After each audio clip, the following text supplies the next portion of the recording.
तो दर्शकों, आप सभी देख रहे हैं बतकही विद धनंजय कश्यप। हर सोमवार शाम को 7 बजे आपके पसंदीदा सेलिब्रिटी से हम मिलाते हैं। रंपम राजा, हेलो भाई। तो दर्शकों, आज के जो मेहमान हैं वो है 369 म्यूजिक कंपनी के मालिक, वनिक्स म्यूजिक इंडिया के मालिक, भोजपुरी के सबसे जबरदस्त और हसनुमा और सबके दुखों में साथ रहने वाले निर्माता और साथ ही मेरे बड़े भाई और एक जबरदस्त इंसान विराट शर्मा जी, जो कि हमारे साथ जुड़ गए हैं। तो चलिए बिना देर किए मैं उनको लाइव में जोड़ता हूं और उनसे करता हूं ढेर सारा सवाल जो आप सब ने भेजा है। तो चलिए मैं विराट भैया को, तब ना शो होगा जी, क्योंकि आज का शो जो जबरदस्त करने वाले हैं हम लोग, माता रानी की कृपा से। Hello hello hello hello hello, नमस्ते भैया, नमस्ते। कैसे हैं? बहुत बढ़िया। आप कैसे हैं धनंजय भाई? बढ़िया, जय माता दी। जय माता दी, जय माता दी। तो दर्शकों, आप सबको बता दूं कि आप सब देख रहे हैं बतकही विद धनंजय कश्यप। और आज के जो मेहमान है, आज के मेहमान के पिछले 3 सोमवार से एक ही मेहमान है। और मैं माफी चाहता हूं सारे दर्शकों से, मेरी शूट के कारण शो नहीं हो पा रहा था, बट भैया अभी भी हमारा इंतजार कर रहे थे कि नहीं तुम जिस दिन आओगे उस दिन ही शो होगा। तो दर्शकों, फाइनली सबसे पहले मेरी जान, मेरा जिगर, मेरा भाई सुनील यादव गोलू, जो बहुत ही बेहतरीन गायक हैं, वो जुड़ चुके हैं हमसे। तो बहुत बहुत आपको वेलकम है इस शो में, धनंजय विद बतकही में। और जितने भी इस शो को लोग देख रहे हैं, जितने भी इनके ऑडियंस है, मेरे तरफ से सभी ऑडियंस को, सभी जनता को, सभी दर्शकों को मेरा प्रणाम, सदर प्रणाम। बताइए। तो भैया बिना देर किए हुए हम लोग बतकही का कार्यक्रम है जो शुरू करते हैं जी। और आपको पता है कि हमारे पास सबसे पहले परिचय हम लोग करते हैं और उसके बाद 5 सेगमेंट होता है।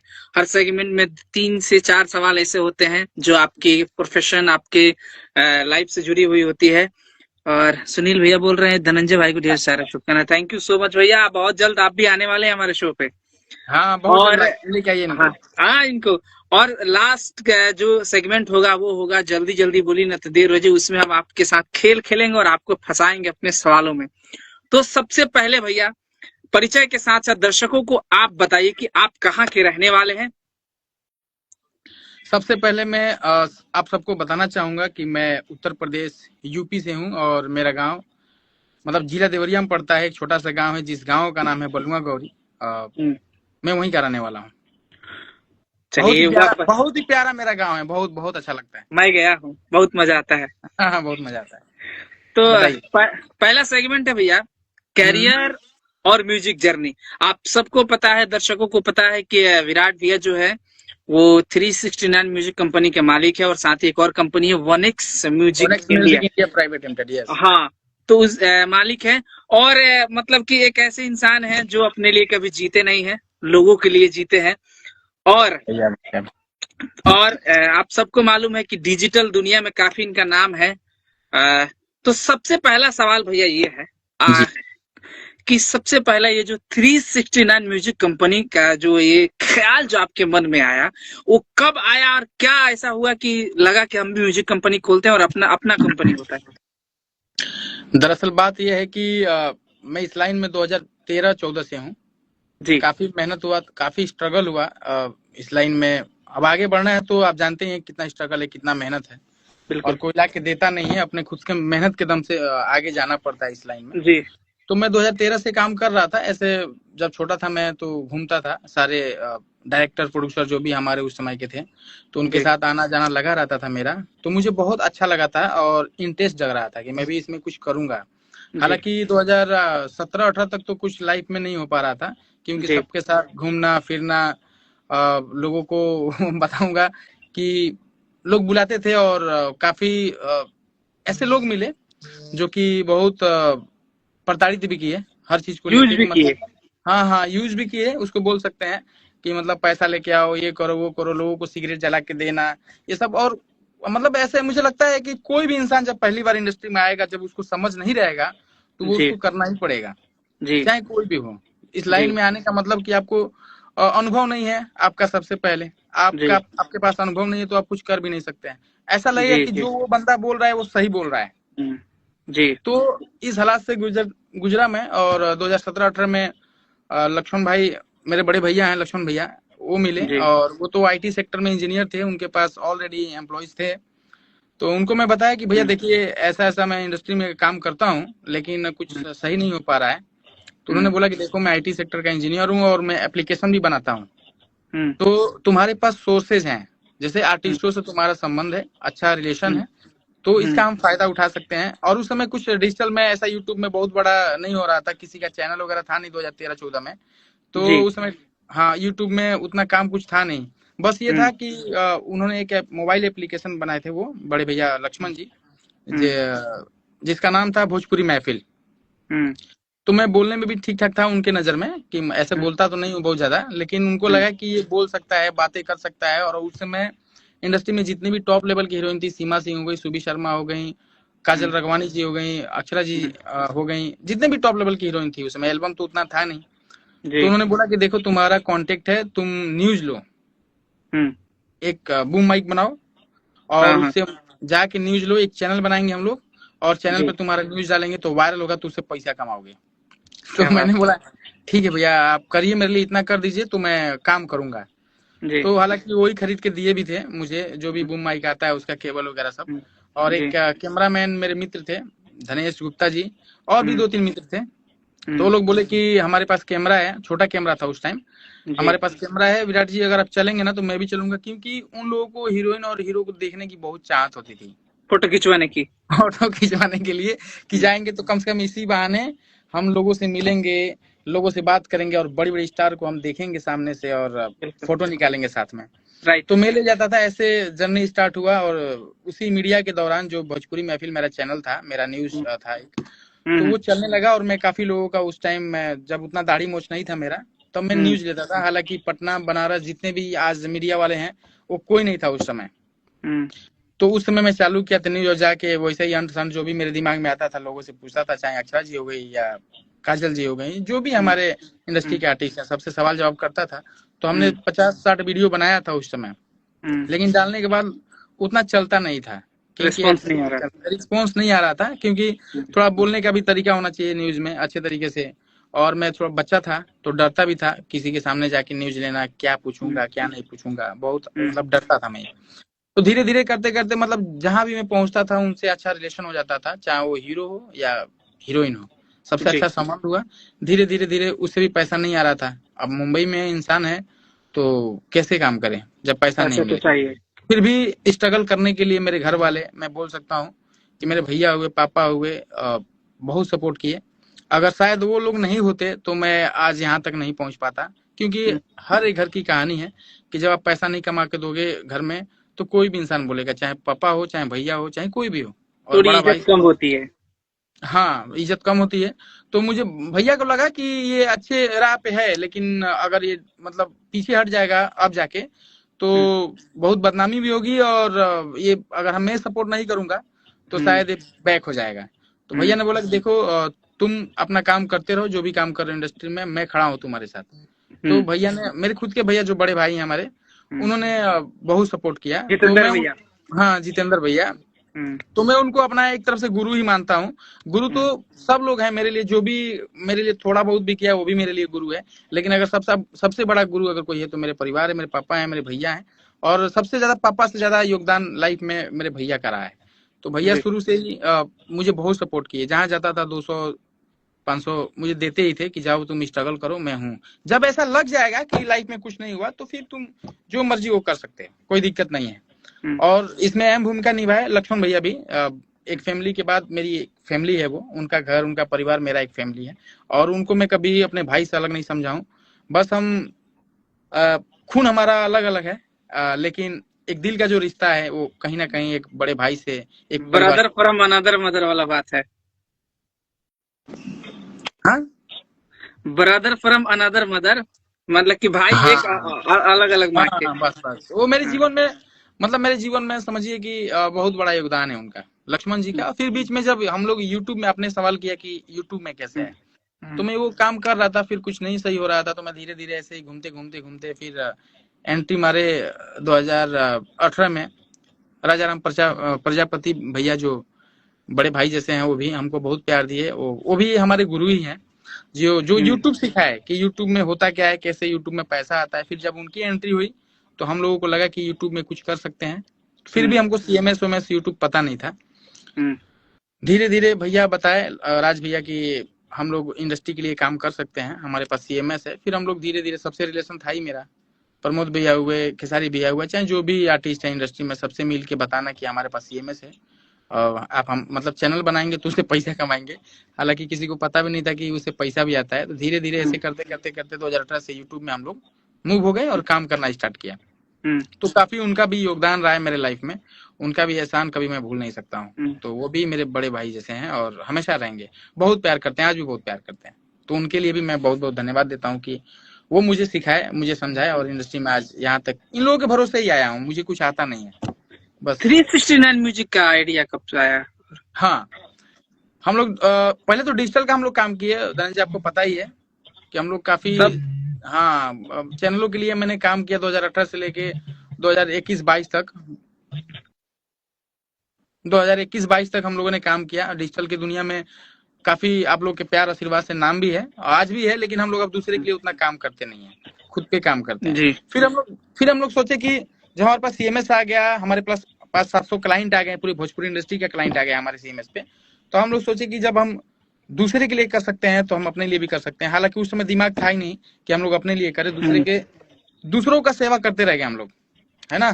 फिर बाद में 2022-23 में हम लोग प्लान किए कि हम लोग अपने लिए कुछ करते हैं। तो एक कंपनी का खोज हुआ, एक चैनल का खोज हुआ, जिस चैनल का नाम है 369 म्यूजिक। तो फिर हम लोगों ने ओपन किया और पहला गाना प्रमोद भैया का था हमारे चैनल पे, केहू कमी याद कि केहू कमी पूरा कराता हमार, तब फोन ना तुहारी आवता।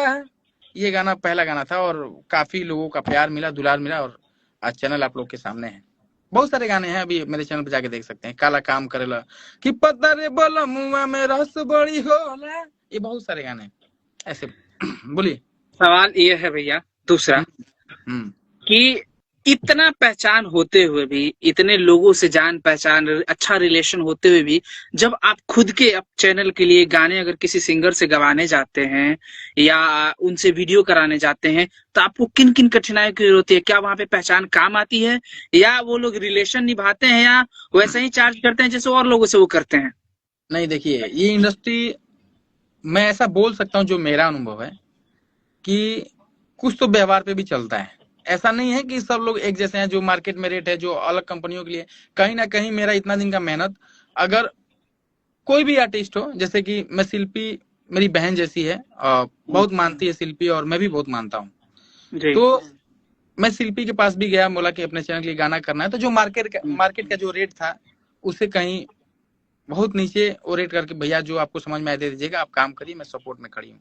तो हमेशा शिल्पी और विजय भैया जो भी हैं मुझे सपोर्ट किए और पैसे की कोई डिमांड नहीं था उस समय कि हम आपको इतना ही देना है।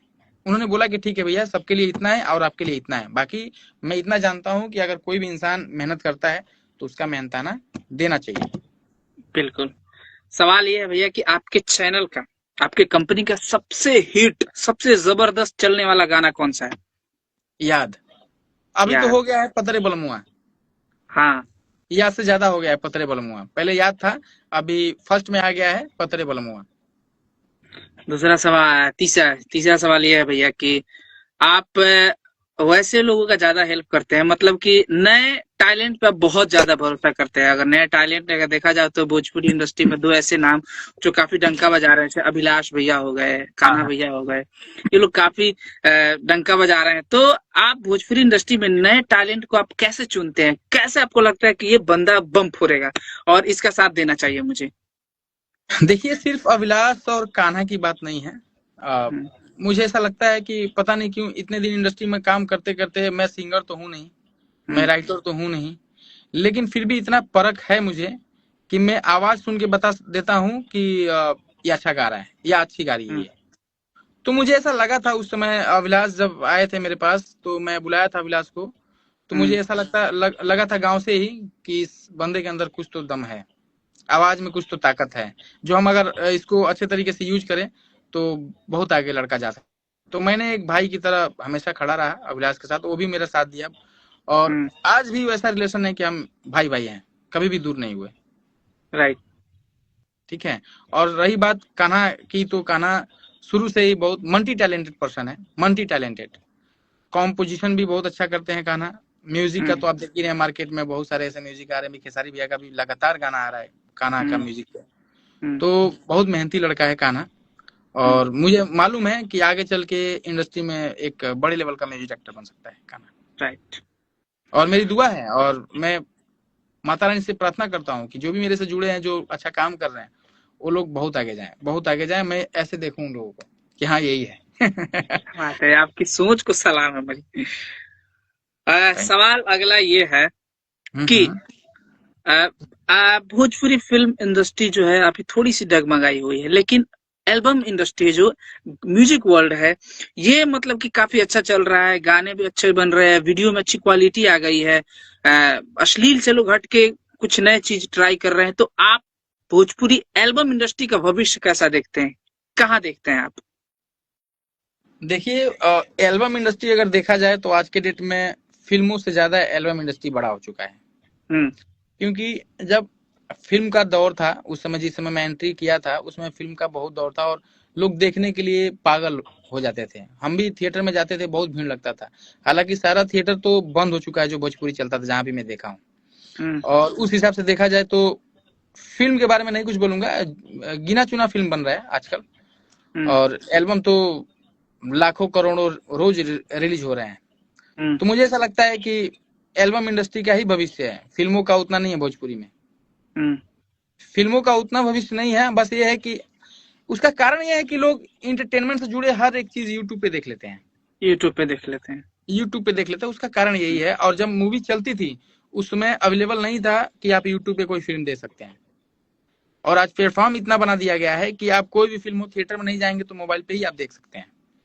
तो मुझे लगता है कि फिल्म के अगर तुलना किया जाए तो एल्बम इंडस्ट्री तो बड़ा है। क्या आने वाले दिन में इससे भी बड़ा बनेगा? बिल्कुल बनेगा। लोग अच्छाई भी है इसमें, बुराई भी है, मैं भी बोल सकता हूँ। लोग इसको ये भी लेते हैं कि बहुत गंदगी है, ये है, लेकिन ऑडियंस वही पसंद कर रही है, वैसा ही गाने सुन रही है। तो कहीं ना कहीं मैं ऑडियंस को भी बोलूंगा कि आप लोग सुनेंगे नहीं तो गाने जो गंदे बन रहे हैं या डबल मीनिंग्स बन रहे हैं वो भी नहीं होगा। तो जो जिस तरीके से, देखिए अच्छे गाने भी बजते हैं, ऐसा नहीं है। नीलकमल जी का वो गाना था जो अमरपाली जी किए साथ में, मरून कलर सरिया, मरून कलर, वो भी देखिए कितना प्यारा सॉन्ग है और हिट गाना है वो। तो वैसे भी लोग गाने सुनते हैं, ऐसी बात नहीं है। और अच्छे भी लोग हैं इसमें और कुछ गलत सुनने वाले भी लोग हैं। तो ऑडियंस तो 140 करोड़ है ना, तो सबकी अलग अलग सोच है और सबका सुनने का एक अलग तरीका है। तो मैं यही बोलूंगा कि भविष्य क्या, ये भविष्य इसका खराब भी नहीं हो सकता, इतना चलेगा जैसे चल रहा है वैसे चलेगा। सवाल ये है भैया कि कोई ऐसा डिसीजन जो आपने अपने लाइफ में लिया, उस डिसीजन पे आपको गर्व होता है, प्राउड होता है कि नहीं, ये डिसीजन जो मैंने लिया था एकदम करेक्ट लिया था। कोई है ऐसा डिसीजन जो आपने लिया उस पे आपको प्राउड हो रहा हो? जैसे किस काम को लेके? अपने लाइफ में, अपने अपने करियर को लेके, अपने मैंने होता नहीं है कि चलो खाना खा लेते हैं, चलो नहा लेते हैं। मैंने अगर लाइफ में कोई ऐसा डिसीजन किया, कोई कंपनी खोल ले या कोई कुछ भी ऐसा डिसीजन जो परफेक्ट आपकी लाइफ को संवारती है। देखिए, इस सवाल का जवाब मैं ये दूंगा कि आप जब कोई काम करते हैं तो आपके लिए वो बड़ा ही डिसीजन होता है और ऐसा लगता है कि मेरे लिए बहुत बड़ा डिसीजन है।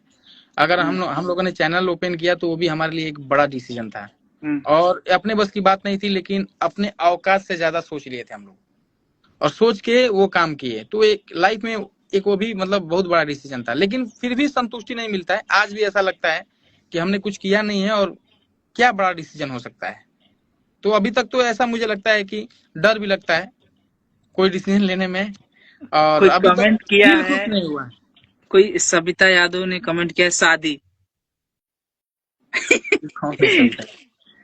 इस पे आप क्या कहना चाहेंगे? अच्छा, शादी, वो बोल रही है कि मतलब शादी, हाँ शादी आपका डिसीजन जो आपको प्राउड होता है। नहीं, वो मेरा डिसीजन नहीं था, वो मेरे घर वाले का डिसीजन था, वो मेरा था ही नहीं। ओके ओके भैया, आएंगे अभी बहुत सारा खेल आपसे खेलना है बहुत दिन बाद आपसे सवाल ये है भैया कि आजकल जैसे कि एल्बम इंडस्ट्री में, भोजपुरी इंडस्ट्री में धोखाधड़ी वाला काम, जैसे किसी को बुलाया काम नहीं दिया, किसी का गाना चोरी कर लिया, किसी का म्यूजिक चोरी कर लिया, तो क्या ऐसा धोखाधड़ी आपके साथ हुआ है? नहीं देखिए, मैं उतना होशियार तो था और हम्म। जानता था इंडस्ट्री को, थोड़ा बहुत जानता था कि मैं किसी को पैसा नहीं दिया हूँ। बिल्कुल। हाँ, ये है कि अब दोस्ती 4 लोगों से हो गई जिससे मैं 2-4 महीने से मिल रहा हूँ। अगर उसका तबीयत खराब हो, उसके बच्चे का तबीयत खराब हो, उसकी माँ का तबीयत खराब हो, तो 1000, 2000, 5000 का सपोर्ट मैंने एक एज अ दोस्ती में किया है। ऐसा हम्म। नहीं है कि मुझे कोई ऐसा बोला है कि ये कार्ड बनाना है, मुझे पैसा दे दो, मैं कार्ड बना दूंगा, तुमको काम दे दूंगा, या हम्म। पैसा दे दो, मैं फिल्मों में काम दिला दूंगा, या ऐसा कुछ झूठ बोल के मेरे से पैसा नहीं लिया है। हाँ, दोस्ती हो गई है, कोई बोला कि भैया मम्मी का तबीयत खराब है, 2-4 हजार दे दीजिए, तो मेरे पास नहीं भी रहता था तो मैं किसी से लेके और देता था कि ठीक है भाई, अगर पारिवारिक मामला है तो आप लेके जाइए। लेकिन ऐसा कोई झूठ बोल के मेरे साथ तो धोखाधड़ी नहीं किया है। लेकिन हाँ, इंडस्ट्री में आपके ऐसे साथ करेगा कौन? इंडस्ट्री में ऐसे ऐसे लोगों से मैं मिला हूँ हम्म। जिनके साथ बहुत बड़ा फ्रॉड हुआ है। और इसका फैक्ट ये भी है कि हम्म। जिन लोगों ने फ्रॉड किया है किसी के साथ, वो आज इंडस्ट्री में नहीं है। नहीं है। या तो बर्बाद हो गए हैं, हम्म। या तो घर चले गए हैं, या तो है गलत ही नहीं। कभी आगे जा ही नहीं सकता। तो गलत गलत करके आप आगे नहीं जा सकते इस इंडस्ट्री में। अभी कल की एक बात आपको बताता हूँ। जी। मैं खेसारी भैया के स्टूडियो पे था कल, आज भी हूँ, वहीं पे हूँ हम्म। आज भी। हम्म। भैया से हम लोग गाना गवा रहे हैं कुछ कंपनियों के लिए, कान्हा का ही म्यूजिक है। हम्म। तो मैं कल आया था तो खेसारी भैया के गेट के बाहर एक औरत थी और 2-3 लड़के थे और हम्म। 1-2 लड़कियां थी। हम्म। तो ऐसे भीड़ लगाई हुई थी और भैया से बोल रही थी कि मुझे भैया से मिलना है, खेसारी भैया से मिलना है, हम लोग अपना प्रॉब्लम बताने के लिए आए हैं। तो उनके टीम के लोग बोले, संजय भैया हुए और भी लोग थे, बोले कि वो लोग खाना खा रहे थे भैया लोग, तो बोले कि विराट थोड़ा देख लो क्या मैटर है, फिर हम लोग बात करते हैं। तो मैं उनको बुलाया और उनसे बात किया। और वो हम्म। लोग बहुत गरीब फैमिली से थे। हम्म। लड़का रोने लगा मुझे देख के, बोला भैया भैया से मिलना है, मेरी प्रॉब्लम एक हो गई है। मैं बोला प्रॉब्लम बताओ क्या हुआ। तो हम्म। बोला कि मैं पटना में जाता आता रहता हूँ, उसका पटना के पास ही कहीं 10-20 किलोमीटर दूरी पे घर है उसका। हम्म। तो वो बोला कि एक सर्टिफिकेट लेके आया था, जो कि बनाते हैं कार्ड, जो बनाते हैं ऐसे प्रिंट करके भी आप बना सकते हो किसी का लोगो लगा के। हाँ हाँ। तो उसको, वो इतना गरीब लड़का था और हम्म। उसकी माँ बर्तन मांजती है कहीं। मेरे आंख में हम्म। आंसू आ गया था जब उनसे हम्म। मैं बात कर रहा था। उसको कोई बोल दिया कि तुमको बैकग्राउंड डांस कराएंगे, पीछे जो डांस करते हैं बैकग्राउंड डांसर, वहां पे हम्म। मैं भोजपुरी एल्बम में डांस कराऊंगा, उसका एक कार्ड बनाना पड़ेगा। उसने बोला कि इसके लिए मुझे करना क्या है। तो बोला इसके लिए 50,000 रुपया लगेगा। अरे। और वो लड़का कहीं से इंटरेस्ट पे पैसा 50,000 लेके और गांधी मैदान में जाके उसको कैश दिया। और उसके बदले में उसने क्या किया, एक बेब, खेसारी म्यूजिक वर्ल्ड, पीस रीच, ये सब का लोगो लगा लगा के ऐसे 3-4 हम्म। और फेक कार्ड नीचे बना के दे दिया। हाँ, कार्ड नहीं था, वो एक पेपर प्रिंटेड था। वो हम्म। लड़का पढ़ा लिखा नहीं था, वो समझ नहीं पाया, उस पे हम्म। साइन करके उसको दे दिया। बोला आप कहीं भी जाओगे तुमको काम मिलेगा। हम्म। उसका 50,000 रुपया लोग लूट लिया और उस 50,000 का इंटरेस्ट उसका हो गया 1.5 लाख रुपया। वो भर ही नहीं पाया। फिर मुझे बोला कि भैया ऐसा ऐसा है, मैं बहुत परेशान हूँ और इसका हम क्या कर सकते हैं। तो मैंने बोला देखो भाई, अब तो जो गलती था उसने तुमने तो कर दिया और तुम्हारा पैसा लेके भाग गया। हम्म। हालांकि माँ तड़प रही है तो कहीं ना कहीं उसको लगेगा, ये फैक्ट है। 50,000 के बदले वो कहीं 50 लाख लगाएगा। मैं तुम्हारा यही हेल्प कर सकता हूँ कि अगर तुम्हारा शौक है डांस करना, तो मैं हम्म। पटना में, बनारस में, दिल्ली में बहुत सारे ऐसे मेरे मित्र हैं, उनसे तुम्हारे सामने बोल देता हूँ, तुम जाओ और जाके हम्म। काम करो। और तुमको पर हम्म। डे 1500-1000 रुपया मिलेगा। तुम उसी पैसे, वही पैसा कमा के और तुम कहीं अपना जो भी कर्जा है तुम भर भी सकते हो। हम्म। मैं उसके माँ के सामने ही पटना भी फोन किया, दिल्ली भी फोन किया, बनारस भी फोन किया, उसको लाइन अप कर दिया।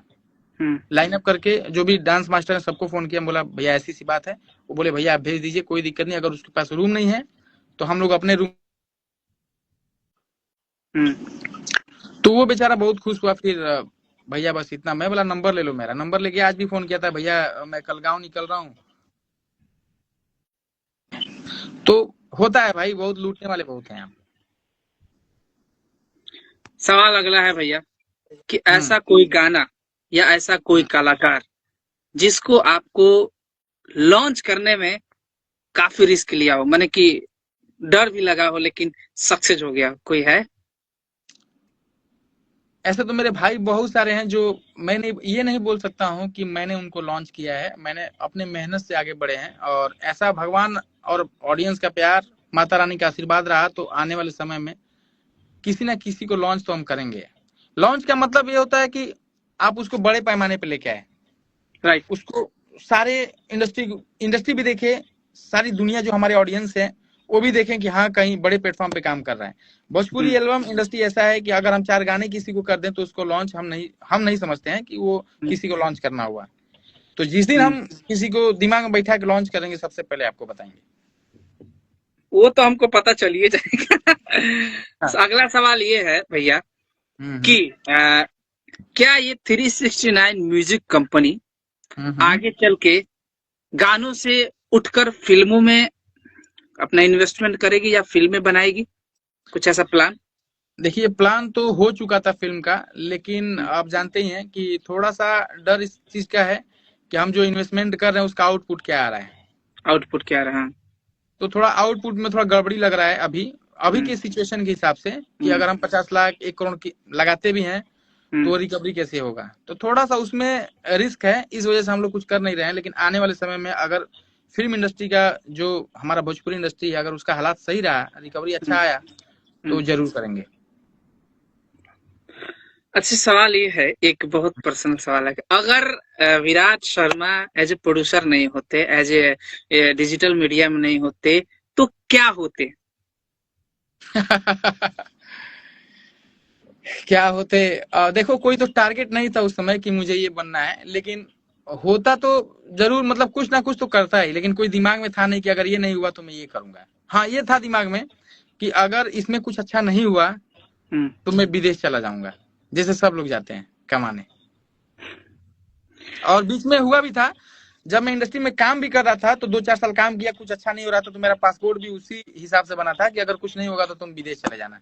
तो मैं प्लानिंग भी किया था और विदेश जाने के लिए मैं गोवा भी गया था इंटरव्यू देने, वहां पे पास भी हो गया था, मेरा 40,000 सैलरी लगाया गया था कुवैत के लिए।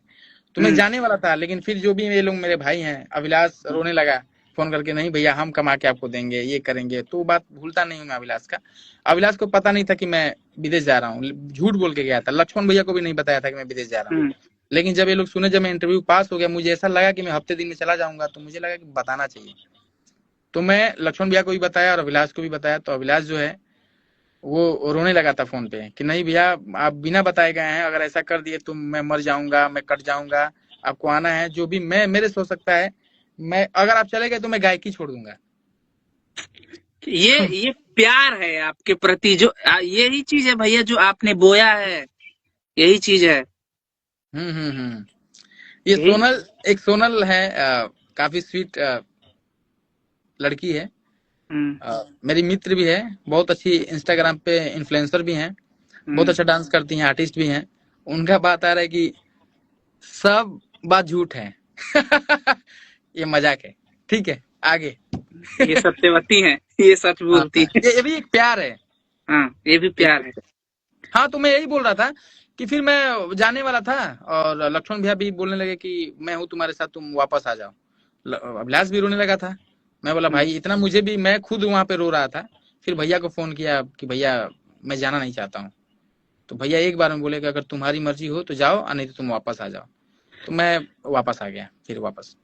सवाल ये है भैया कि 3 ऐसे नाम जो आपके लाइफ में बहुत मायने रखते हैं, जो आपके लिए मतलब कि ब्रह्मा विष्णु महेश की तरह है। 3 ऐसे नाम लेना है आपको। अच्छा देखो 3 नाम में अगर मैं दिल से मानता हूँ तो सबसे पहले मेरे बड़े भाई हैं, उसके पहले दूसरा स्थान है लक्ष्मण भैया का, जिनको मैं दिल से बहुत मानता हूँ आज भी और आजीवन मानूंगा, क्योंकि वो प्यार ही हमारा ऐसा है कि कभी खत्म नहीं हो सकता है, चाहे हम दूर भी हो जाएं तो कभी खत्म नहीं होगा। ये 2 हो गया। और बाकी जितने भी ये मेरे खास लोग हैं, जैसे कि अभिलाष हो गया, कान्हा, सुनील यादव, गोलू, जितने भी हमारे जो हमसे दिल से जुड़े हुए हैं, धनंजय हो गया, तो ये सब है मेरे लाइफ में। एक सवाल बहुत पेचीदा सवाल है, जो कि सवाल ये है कि शादी के पहले और शादी के बाद आपके अंदर क्या बदलाव आए हैं? क्या बदलाव आए हैं और वो कौन सी बदलाव है? देखो शादी के बाद तो इंसान बहुत फ्रीडम में रहता है, ये सबको पता है। और शादी उस के समय बाद? शादी के पहले बता रहा हूँ। अच्छा, हमके शादी के बाद कौन इंसान फ्रीडम में रहता नहीं नहीं नहीं, शादी के पहले। है? शादी के पहले और शादी के बाद ही बताता हूँ। हम्म शादी के पहले इंसान कोई भी हो, सब फ्रीडम। जैसे आज तुम घूम रहे हो, अच्छे हम्म से, कोई जिम्मेदारी है नहीं। अभी वाइफ होती तो कहाँ हो, है ना, क्या कर रहे हो, मतलब बहुत सारी ऐसे सिचुएशन होता है। तो घरेलू प्रॉब्लम भी होता है, जो फैमिली हम्म प्रॉब्लम होता है वो भी। तो उस समय कुछ था नहीं उतना कि हम्म एकदम जहां मर्जी वहां जाओ, खाओ पियो घूमो, ये करो वो करो, हम्म 1 रुपया घर पे देना नहीं है, लेना नहीं है, कुछ दिक्कत नहीं था। हम्म शादी के बाद ऐसा थोड़ा सा बर्डन हो जाता है किसी भी इंसान के ऊपर। जिसकी शादी हम्म हो गई है उसको अच्छे से पता है हम्म, कि शादी के बाद थोड़ा आदमी बंधक में बन जाता है। कोई भी काम करता है बहुत सोच समझ के करता है राइट। कि मुझे क्या करना है, फिर फैमिली का भी ध्यान रखना है। अगर हम्म, कोई बच्चा हो जाए तो उसका भी ध्यान रखना है कि वो कैसी है कैसा है। तो थोड़ा सा ना आपका माइंड डाइवर्ट हो जाता है, एक जिम्मेदार इंसान हो जाता है आदमी। जिम्मेदार इंसान हो जाता है, बस वही बात है। बाकी को, मतलब लेकिन हाँ, मेरे अंदर ऐसा कोई प्रॉब्लम, क्या बोलते इसको क्या बोलते हैं, चेंजेस नहीं आया है। चेंजेस मैं नहीं है। मैं पहले भी ऐसा था, आज भी ऐसा ही, आज भी फ्रीडम से ही घूमता हूँ। वो तो दिखता है, वो तो बढ़िया से आज दिखता भी। है। और मेरी वाइफ भी है ऐसी कि मुझे कहीं जाने आने के लिए रोकती नहीं है, और उसका भी सपोर्ट मेरे ऊपर बहुत रहता है। तो भैया थैंक यू। इतना सारा सवाल हुआ आपसे लाइफ से, आपके कंपनी के बारे में। अब आपके साथ हम जा रहे हैं खेल खेलने, जिसका नाम है जल्दी जल्दी बोली ना तो देर हो जाई। ठीक है। हम्म और इसमें बहुत मतलब 2 ऑप्शन आएंगे। एक हम्म नाम लेना होगा और मतलब कि बहुत जल्दी जवाब देना होगा। भोजपुरी में ऐसे 2 बड़े नाम, पवन हम्म। सिंह और खेसारी लाल यादव। अगर दोनों लोग में से अगर किसी एक को चूज करना होगा तो आप किसको करेंगे? खेसारी भैया को। क्या बात है।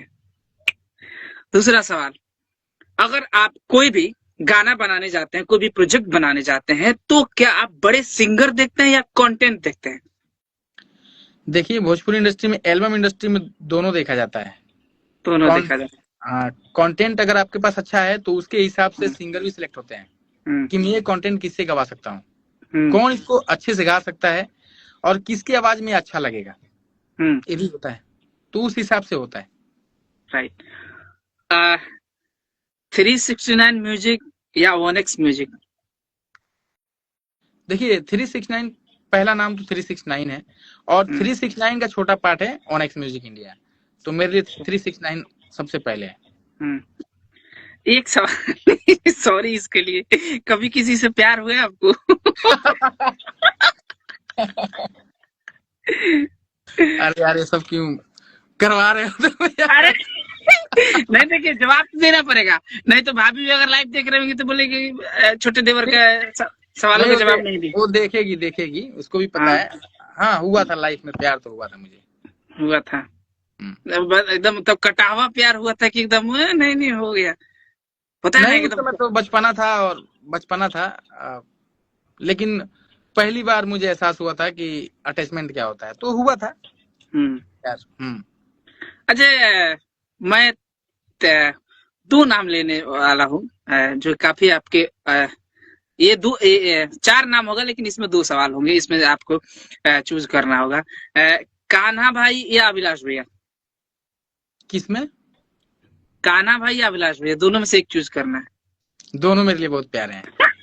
ये को चूज करना है, किसको ज्यादा प्यार करते हैं आप? नहीं नहीं नहीं, ये तो नहीं हो पाएगा भाई। दोनों हमारे लिए, दोनों बहुत प्यारे हैं। दोनों दोनों से मैं अच्छा, बहुत प्यार गोलू भैया या लक्की भैया? करता हूं। गोलू भैया या लक्की भैया? हाँ, अरे यार, क्या कर रहे हैं। मैं गोलू को बहुत मानता हूँ, लक्की भैया को भी मानता हूँ। ऐसा नहीं है कि उनको नहीं मानता, हम्म उनको भी मैं बहुत प्यार करता हूँ।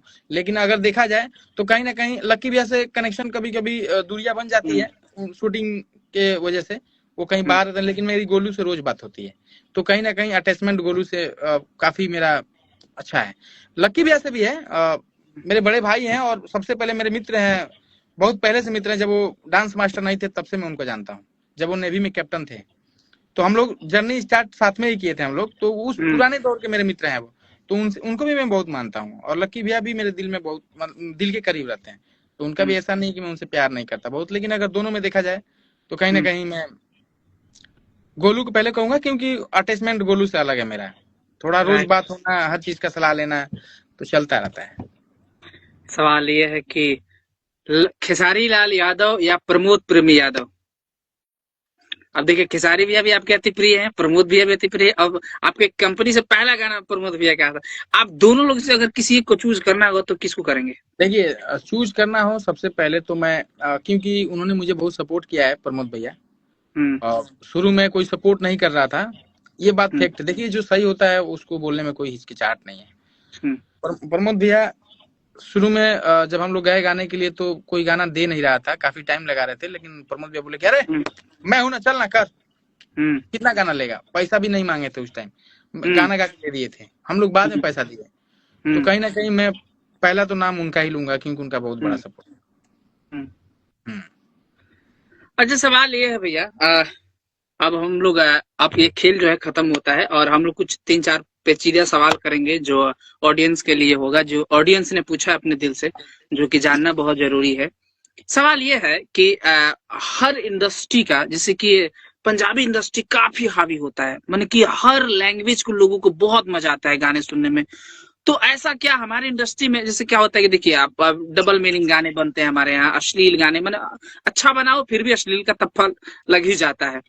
तो क्या ऐसी सुधार होनी चाहिए हमारी भोजपुरी इंडस्ट्री में? क्या हमें अपनी जो हमारी नेचर की, जैसे कि फोक संगीत हो गया, पूर्वी हो गया, बिरहा हो गया, मैंने इस तरह की जो हमारी संगीत है, क्या उसको प्रमोट करनी चाहिए हमारे भोजपुरी इंडस्ट्री को, या उसमें फ्लेवर डाल के कुछ गाने लाने चाहिए? देखिए, क्या होता है, जो फोक हमारे पहले पहले के जो भी हमारे भरत शर्मा जी, गोपाल राय जी, बहुत ऐसे, मदन राय जी, बहुत सारे ऐसे सिंगर थे जो गाए थे गाना। उनको कैसा है कि उसी फोक धुन को लेके आज गाने जब बन रहे हैं तो हिट हो रहे हैं मेरे हिसाब से। थोड़ा फ्लेवर तो आता है, जो भी पहले का पूर्वी हो चाहे जो भी है पहले का चीजें, तो उस पे गाने बनते हैं तो हिट भी होते हैं। लेकिन जो हमारा आज का ऑडियंस है ना, उस हिसाब से लोग चलते हैं। तो यहाँ पे खेसारी भैया हो, पवन भैया हो, प्रमोद भैया हो, कल्लू भैया हो, कोई भी हो, अगर गाना होता तो अगर पूर्वी अगर हिट होता लगातार किसी का, तो वही लोग गाते हैं। लेकिन ऑडियंस को अलग अलग मसाला चाहिए, तो उस हिसाब से जो आज के डेट में ऑडियंस हमारे पसंद करती हैं, उस हिसाब से गाने जाते हैं। तो मुझे ऐसा लगता है कि पहले के भी गाने कभी कभी आते हैं जो कि चलता ही है, थोड़ा बहुत तो चलता ही है, तो ऑडियंस के हिसाब से चलता है गाने। अब पूर्वी आप गवा देंगे किसी से तो आज के जनरेशन वाले जो बच्चे हैं, जो लड़के हैं, वो नहीं देखते हैं। तो यहाँ पे जो भी यूट्यूब पे काम करता है, जिसका चैनल है, उसको पैसा भी तो कमाना है ना। अगर इन्वेस्टमेंट अगर कर रहा है 10 लाख 20 लाख, तो उसको निकालना भी तो है। राइट। वो बिजनेस माइंड सोच के ही लोग काम करते हैं। सवाल ये है, अब हम लोग अंतिम पड़ाव की तरफ चल रहे हैं। सवाल ये है कि लक्ष्मण भैया के बारे में 2 शब्द। उनके बारे में बोलूंगा तो काफी टाइम लग जाएगा, लेकिन 2 शब्द में ही बोलूंगा कि वो बहुत नेक दिल इंसान है। वो बहुत अच्छे व्यक्ति हैं, दिल के साफ हैं, और किसी के भी दुख हो सुख हो एक दीवार की तरह खड़े रहते हैं। तो उनके अंदर ये जो क्वालिटी है वो हर किसी के अंदर नहीं मिलता है, जो मुझे दिखता है। तो वो एक दीवार की तरह खड़े हो जाएंगे और बोलेंगे मैं हूं ना, तू कर। तो बस जब अगर धनंजय कोई काम कर रहा है, कुछ अच्छा नहीं हो रहा है और बैक होना चाहता है, अगर विराट वहां जाके बोल दे भाई मैं हूं तुम्हारे साथ, क्या दिक्कत है, थोड़ा साहस तो मिलेगा। राइट। अगर तुम 4 सीढ़ी से वापस आना चाहते हो, अगर इतना मैं बोल दूंगा, तुम 10 सीढ़ी चढ़ जाओगे। बिल्कुल, मोटिवेशन लाइफ में बहुत जरूरी होता है। मोटिवेशन लाइफ में बहुत जरूरी है, तो मोटिवेट करते हैं। विराट हो उनके लाइफ में, या कान्हा जी हो, अभिलाष हो, सुनील हो, जितने लोग जुड़े हुए हैं, उनको सबको कोई भी दिक्कत हो, कोई भी परेशानी हो, वो बंदा खुद प्रॉब्लम में रहेगा, लेकिन अगर आप सामने बैठे हैं तो कहीं ना कहीं से आपको खड़ा करेगा। वो इतना है क्वालिटी उनके अंदर। तो मेरे हिसाब से, जहां तक मैं जानता हूं उनको, मैं अभी तक ऐसे बहुत सारे लोग मिले, हजारों लोग मिले हैं, लाखों लोग मिले हैं, मुझे मिले हैं, लेकिन जो उनके अंदर मैं देखता हूँ वो किसी के अंदर दिखाई नहीं देता। और तभी मैं उनके साथ जुड़ के आज तक मैं साथ में काम कर रहा हूँ। और किसी की भी जोड़ी आप देख लेना, मैं 2013 से उनके साथ काम कर रहा हूँ, किसी की जोड़ी भी 2 साल 4 साल चलती है, लेकिन हम लोग का इतना बॉन्डिंग अच्छा है कि हम 2013 से काम करें, अब जोड़ ला तो नजर ना लगे भैया। बस काला बस बस। टीका लगाया करिए तो अपने। बस यही कहना चाहूंगा कि बहुत अच्छे इंसान है वो, और जैसे भी है माता रानी उनको भी हमेशा स्वस्थ और मस्त रखें, और वो भी खूब आगे बढ़े। तो मेरे लिए एक तो दिल से बड़े भाई हैं वो।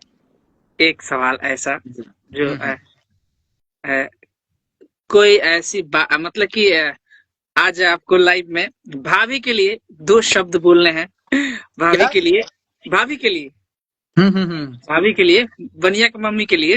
हाँ बोला। यार आप जो बोल कभी सामने बोल नहीं पाते हैं, आज यहाँ से आप जो मन में आए सो बोल सकते हैं।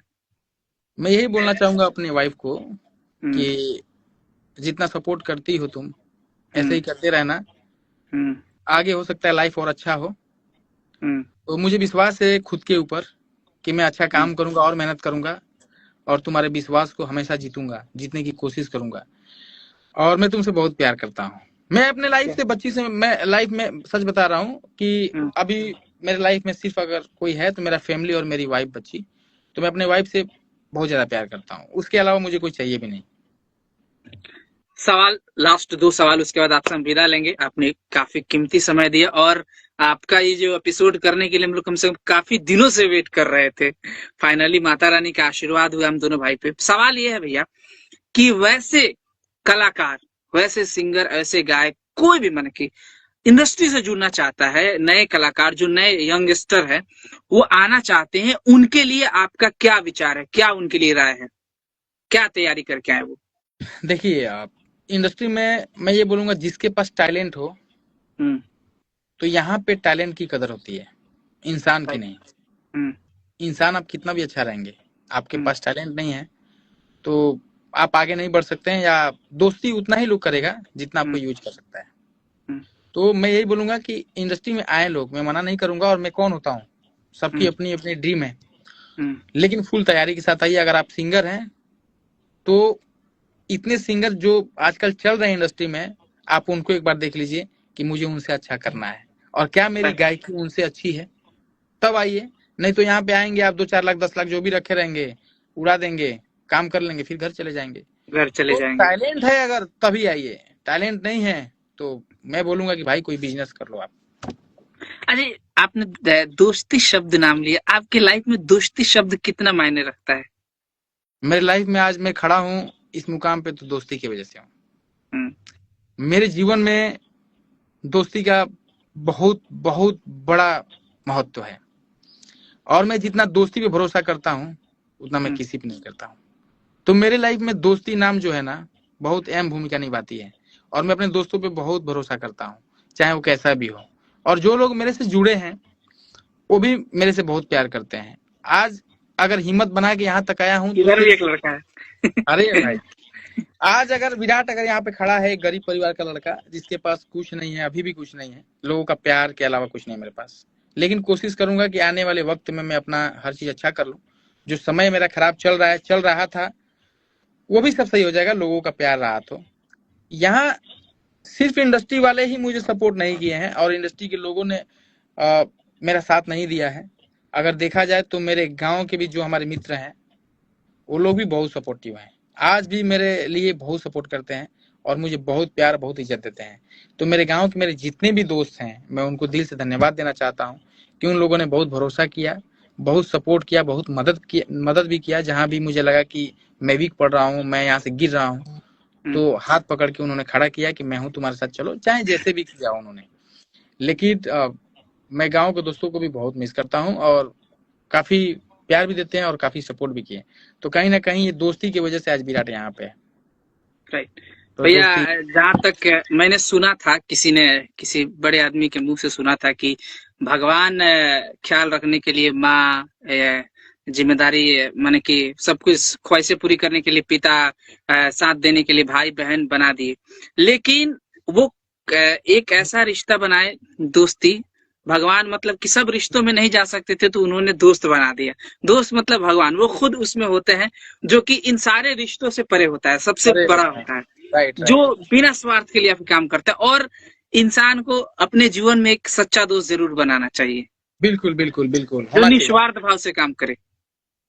बिल्कुल। देखिए क्या है ना कि बहुत कम ही ऐसे दोस्त मिलते हैं जो निस्वार्थ भाव से आप आपके साथ जुड़ेंगे, वही मेन दोस्त होते हैं। और आपको उनकी परख भी हो जाती है कि ये मेरे साथ जुड़ा क्यों है। राइट। और जब कोई सिर्फ दोस्ती यारी, सिर्फ मिलना जुलना और काम से काम मतलब रखना, वो भी आपको परख हो जाएगी कि ये बंदा मेरे साथ सिर्फ उतना ही जुड़ा है जितना इसको जरूरत है। कई लोग ऐसे होते हैं जो आपसे कोई लेना देना नहीं है, लेकिन आपके बिना नहीं रह पाएंगे, वो आपसे बात किए बिना नहीं रह पाएंगे। ऐसा थोड़ी होता है कि सिर्फ गर्लफ्रेंड और वाइफ है तो उसी में प्यार होता है। मुझे ऐसा लगता है कि दोस्ती से ज्यादा प्यार कोई नहीं करता इस दुनिया में। राइट। तो मेरा यह मानना है, और दोस्ती से बड़ा ताकत आपके लाइफ में कुछ नहीं है। अगर आप हर जगह हार जाते हैं ना, हर जगह हार जाते हैं ना, एक दोस्ती ऐसा शब्द है वही आपको उठाता है। तो मेरे जीवन में दोस्ती शब्द बहुत बड़ी बात है भाई, बहुत बड़ा महत्व है उसका। दर्शकों, मैं आप सबको बता दूं कि जब एक समय था कोविड के बाद, एक हिम्मत नहीं मिल रही थी, तो किसी इंसान से मैं बहुत पहले मिला था, मैं नाम नहीं बताऊंगा, बहुत पहले मिला था, और उन्होंने एक ही शब्द में कहा था कि बाबू तुम बहुत टैलेंटेड हो, जीवन में बहुत आगे जाओगे। कोविड के बाद होता है ना कि अचानक भगवान से दर्शन हो जाता है, तो अचानक फेसबुक पे एक भैया से मुलाकात हो गई, और वो वही है, और भैया ने काफी मोटिवेट किया, और मैं भैया से जुड़ा। मैं उस दिन भी बोला था कि अगर भगवान राम है तो मैं आपका हनुमान हूँ, और आपसे मुझे कुछ नहीं चाहिए, न पैसा, न कौड़ी, न काम धंधा, कुछ नहीं, बस मैं निस्वार्थ भाव से, बस आप छोटा भाई कहते हैं, वही मेरे लिए काफी है, आपका आशीर्वाद है। मैं तुम्हारी तरक्की देख के सच में बताऊं, जिस तरीके से माता रानी का आशीर्वाद के वजह से, अपने माता पिता के आशीर्वाद की वजह से धनंजय जो काम कर रहा है, जिस फील्ड में काम कर रहा है, जो मैं पहले धनंजय को देखा था, एक लड़का गांव से आया हुआ और इतना स्ट्रगल, इतना भागना, इधर भागना, कुछ था ही नहीं धनंजय के पास, और आज अपने मेहनत के दम पे और लोगों का इतना प्यार मिल रहा है, और सारे लोगों से कनेक्ट हो चुका है धनंजय, जो जिसको देखने के लिए वो तरसता था। हम बोल सकते हैं कि इनको देखना है, उनको देखना है। आज उनके साथ उठना बैठना है, आज उनके साथ खाना पीना साथ में है, और अच्छा रिलेशन सबसे बना के रखे हो, और इतना आगे जा रहे हो, मुझे देख के बहुत खुशी मिलती है। तो भाई सलाम है दिल से कि अपने मेहनत के दम पे बने जो भी। ये देखिए, मेहनत तो होते रहता है भैया, लेकिन आपका आशीर्वाद है। भले देखिए, वो होता है ना कि हमारी रोज बातें ना होती हो, लेकिन दिल हमेशा रोज बात करता है, कभी फोन करें फट से उठता है। भैया, जाते जाते आप दर्शकों को आपके आने वाले प्रोजेक्ट्स के बारे में बता दीजिए, और 1x म्यूजिक जो कंपनी है उसके बारे में बता दीजिए। हाँ, अभी जो आने वाला प्रोजेक्ट है मेरा, पहले 369 के बारे में बताता हूँ। उस पे शिल्पी का ही सैड गाना आने वाला है, जो कि टाइटल भी अभी नहीं बता सकता हूँ।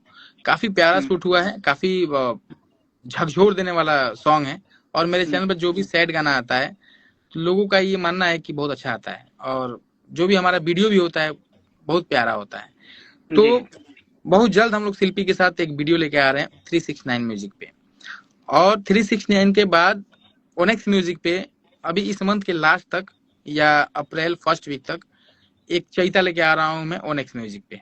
तो लोगों का प्यार और सपोर्ट चाहिए, और जैसे कि आप लोग मेरे चैनल 369 को इतना प्यार दिए, दुलार दिए, इतना आशीर्वाद दिए, मैं चाहूंगा कि आप लोग 1x म्यूजिक को भी आप लोग अपना प्यार आशीर्वाद दीजिए, और उसको 1x म्यूजिक इंटरटेनमेंट भी है, एक दिन आप फेसबुक पे डालते, उसके बारे में बता दीजिए।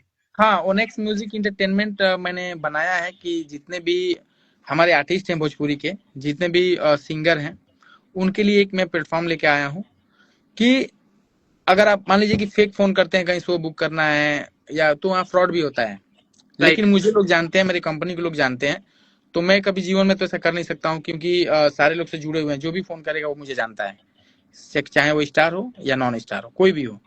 तो 1x म्यूजिक इंटरटेनमेंट एक ऐसा प्लेटफॉर्म है कि जहाँ पे अगर आपको शो बुक करना है तो उसमें नंबर दिया गया है, आप फोन करिए, हमारी टीम आपसे बात करेगी। जिस भी स्टार का आपको शो बुक करवाना है, जो वाजिब रेट है, उस वाजिब रेट में आपका काम होगा, पूरा प्रोटेक्शन हमारा रहेगा, कोई दिक्कत नहीं। तो शो बुकिंग के लिए उस पर आप कांटेक्ट कर सकते हैं 1x म्यूजिक इंटरटेनमेंट पे, स्पेशल सिर्फ शो के लिए ही है वो। थैंक यू भैया। और दर्शकों, ये थे विराट शर्मा जी, जो कि 369 म्यूजिक कंपनी के मालिक है। तो दर्शकों, इनसे बातें करके बहुत अच्छा लगा, आई होप आप सबको भी बहुत अच्छा लगा होगा। और दर्शकों बता दूं, जो लोग हमारे लाइव में नहीं जुड़ पाए हैं, उन सबको बता दूं कि ये जो एपिसोड है, कल 10 बजे धनंजय कश्यप ऑफिशियल यूट्यूब और फेसबुक धनंजय कश्यप, और बतकही भी धनंजय कश्यप फेसबुक पेज पे आ जाएगा, तो आप सब लोग वहां जाके देख सकते हैं। और भैया आपने बहुत सारा प्यार दिया और छोटे भाई के लिए इतना समय निकाला। बहुत जाते बहुत जाते बहुत बहुत मेरे तरफ से और मेरे पूरे टीम की तरफ से धनंजय बहुत बहुत बधाई ये नेक काम करने के लिए, कि आप सारे आर्टिस्टों को एक फेसबुक के माध्यम से और इंस्टाग्राम के माध्यम से जोड़ रहे हो और लोगों की बातें बता रहे हो, उनकी मन की बातें पूछ रहे हो। ये बहुत ही सराहनीय काम है। तो मैं इस सराहनीय कार्य के लिए आपको ढेर सारी शुभकामनाएं देता हूँ, ढेर सारा प्यार देता हूँ। आप ऐसे ही दिन प्रतिदिन तरक्की करते रहिए और खूब आगे बढ़िए भाई। All the best. Thank you so much भैया। और बतकही में बात करके कैसा लगा आपको? मजा ऐसा आया। फील हुआ कि इंटरव्यू चल रहा है? नहीं नहीं नहीं, बहुत मजा आया है। और ये मुझे ऐसा लगता है, हाँ बोलिए। मैं आपको बता दूं कि आपको बताना बहुत जरूरी है कि बतकही आखिर इसका मैं नाम क्यों रखा। एक्चुअली में क्या है कि लोग इंटरव्यू देते हैं, पॉडकास्ट देते हैं, तो बहुत सारे लोग मेरे गांव में बोले कि भाई तुम फिल्म इंडस्ट्री में रहते हो, हम लोग कैसे मिलेंगे आर्टिस्टों से, कोई डायरेक्टर प्रोड्यूसर नाम करने की। तो मेरे दिमाग में आया कि मैं एक ऐसा प्लेटफॉर्म बनाता हूँ जहाँ पे किसी को कहीं जाने की जरूरत नहीं है, जो जहाँ से है वहीं से कनेक्ट करेगा और दर्शकों से मिलेगा। और मुझे भरोसा है कि जो ये पहल चालू किए हो, आज आज इतने लोग देख रहे हैं, आने वाले समय में लाखों की संख्या होगी। ये आपका आशीर्वाद है भैया, आपका आशीर्वाद तो एकदम गर्दा उड़ा देंगे हम। थैंक यू बिल्कुल सो होगी। मच भैया, thank thank you so much, love you. बहुत धन्यवाद, बहुत बहुत धन्यवाद।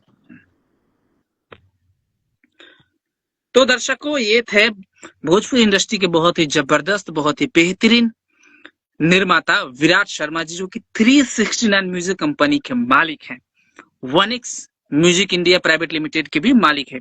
तो दर्शकों, आप सब लोग हमारे शो को ढेर सारा प्यार देते रहिए और देखते रहिए हर सोमवार शाम को 7 बजे Batkahi with Dhananjay Kashyap, live streaming on Dhananjay Kashyap. और लाइव एपिसोड के बाद नेक्स्ट डे यानी कि हर मंगलवार को सुबह 10 बजे Dhananjay Kashyap official YouTube, Dhananjay Kashyap Facebook और Batkahi with Dhananjay Kashyap Facebook page पे आपको एपिसोड मिल जाएगा। तो अपना प्यार देते रहिए और ऐसे बतकही का बात जो है आगे बढ़ाते रहिए और इस भाई पे भरोसा जताते रहिए। मिलेंगे अगले सोमवार को अगले मेहमान के साथ, कोई नए मेहमान के साथ। तब तक के लिए जय हिंद, जय भारत, जय माता दी, जय बिहार।